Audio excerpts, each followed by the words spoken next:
One of your key priorities for the session, getting a hearing this morning as we tape on Thursday on Senate Bill 457. Yes, Senate Bill 457, that's the Transportation Roadway Improvement Act, also known as the TRIP Act, got a hearing in the Transportation Committee. And we had some good discussions. I think that everybody is moving in the same direction, that we want to fund our roads. We understand that's a priority of the people, and we're looking for the right way to do it. Now, the TRIP Act is a different way of doing it, but it's also a common sense approach because we're basically taking the revenues that we already have and not asking for more sacrifice from the people. So I think it's going to continue to be a good discussion, but I'm optimistic today because we have taken the first step. This is a bill, we've talked about this before, and part of the aspect, if I'm not mistaken, is take lettered routes to the counties? Not all lettered routes, actually, just a fraction of the lettered routes. There was some confusion, I understand, in the hearing because there's some concern that if you restore too many of the lettered routes to local control, there won't be the funds there to take care of them. That's just not the case. We actually have identified non-federally aided miles, which are very remote miles that don't get a lot of traffic, that don't qualify for federal matching funds. So it makes it very difficult for MoDOT to manage those at the state level. So we're talking about restoring those miles back to local control, but the cost of maintaining those roads will be less than what we expect to see the cities and municipalities gain from their revenue sources currently in fuel tax dollars, vehicle sales tax, and license fees. So there's no burden here that we're going to be placing upon the local areas. They have the cash flows in place to take over as we vacate those roads, and I think it'll help make MoDOT more effective. Another one of your measures, getting a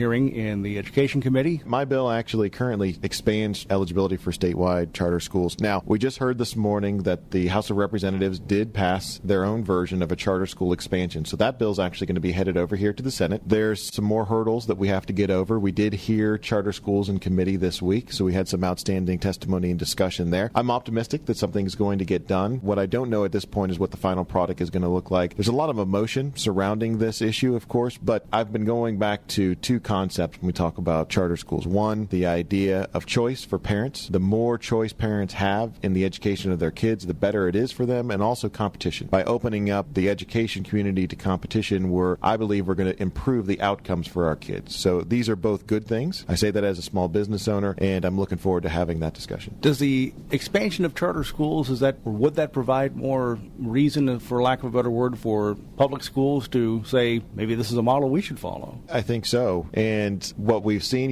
just like in regular public schools, there's good charter schools and there's bad charter schools, some that perform and some don't. So we're trying to find the right balance between offering parents choice beyond the traditional public schools and making sure there's enough accountability in that program that our kids are certain that they're going to get a good education through the use of those public tax dollars. So I think that balance does exist, and I believe we'll find it here in the Senate.